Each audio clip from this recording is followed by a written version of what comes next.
Hey guys, it's Josh from CollectionDX here again with another review. This time we're taking a quick look at the ThreeZero EM-208 from the new Robocop movie that came out a little while ago. A lot of people didn't give this movie a chance. It's a really cool movie. It goes by fast, and I thought I was in the camp that it was like, we don't need another Robocop movie. The first one's fine, you know. But then I watched it, and props to them, it was pretty good. I liked it. So in the movie, EM-209 is kind of their drone that they've rolled out to be policemen in a sense. But the problem is that they have no moral or no gray areas. They have no human aspect to them. So they take the design that they worked on this robot and incorporate it into Murphy, who becomes Robocop in a sense. So that is really what you need to know about this character. He has no speaking lines in the film, I don't think. You know, it's just kind of background drone stuff that they get blown up pretty easily by Robocop when they show up, but there's, you know, a ton of them around. So what we have here is a pre-production sample, so actual piece may vary. It's due out February 2015. So it's, you know, they gave the guys at ThreeZero were nice enough to give me a heads up on this figure to let you guys check it out. And let's go through some of the stuff here. Okay, first of all, you'll notice that the head is lit up, and that is on the panel on the back with a little switch right here. Turns it on and off. With this little battery compartment there, the end screw. What's nice is, you know, you've had the magnets before, but now we have a peg to kind of align it properly.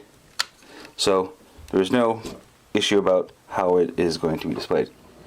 So you can see here that the neck is covered with a rubber sheath. Now, on other higher end pieces, I would think maybe that this detail would be separately molded, but it's just all in one piece, and as thus, the limitations, the movement's a little limited, but not terrible. You have shoulder pads that move a little bit. Arm motion, it's not super. Oh, I should probably get down so you can actually see the shoulder here. So you would have rotate, kind of come out here, bicep, swivel, elbow. This is a launching gun action here. It's kind of neat how this works. Now let me get to the point where you can see it. So the gun, you notice you have these two little pegs here on this semicircle. To load the gun away, you put it in, and you kind of use that as a lock, essentially. And then when you're ready for the gun, it comes out like that. It helps to have the finger in the right position, but it will jump right in to where you want it to be. Fingers are, let me put this away first so you can see. Fingers are independently, oh, there goes that gun. You'll notice that it is a little bit of a hair trigger, and I can tell you that this thing will pop out all the time. So if you touch it, it will pop out. As I was saying, independently articulated fingers, wrist moves, thumb has joints. All in all, very nicely done on the hand. What else we got? The chest here, several different sections, you know, which we come to expect. There's a few different places where it, you know, rotates, which is nice. Good detail on the crotch, some joints that you can see here. It looks like it should go here, but that's just a for show. The articulation is somewhat limited. I wouldn't push it too far. Nice interior detailing here. You have a detail on the legs, which they collapse up. See how those panels collapse up? But notice, boom, it just fell back in here. So like it'll collapse in pretty good if that panel is up, but it's sort of spring-loaded to go down.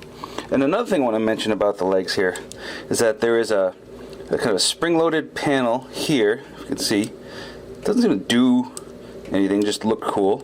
This is spring-loaded here, and this piece was undone out of my box, and it's a piston issue. See, the piston is loose in there. You just have to line it up into the holes to get it to stay. But if you fully extend the leg like so, the pistons will come undone. So those pistons could be a little longer. It seems to be a common issue with ThreeZero and pistons. A lot of cool pistons on the leg, however, non-functional. All of these pistons, non-functional. You do have a ball joint foot, and you have a little toe ankle, and you got this moves, and this moves a little bit, but it's really mostly just a solid piece. And that's about all there is to it. Like I said, this was a pre-production sample, so I don't have retail packaging. I don't have full color instructions. I don't believe that it comes with any other accessories. But, I mean, it's a pretty cool piece. So if you like the design in the movie, I would recommend that you go get it. I think in my opinion, it suffers a bit from, one, not being a character that a lot of people are really like dying for, you know. I think this is going to appeal more to fans who are just fans of ThreeZero's work, and this is pretty much par for the course for what ThreeZero is doing.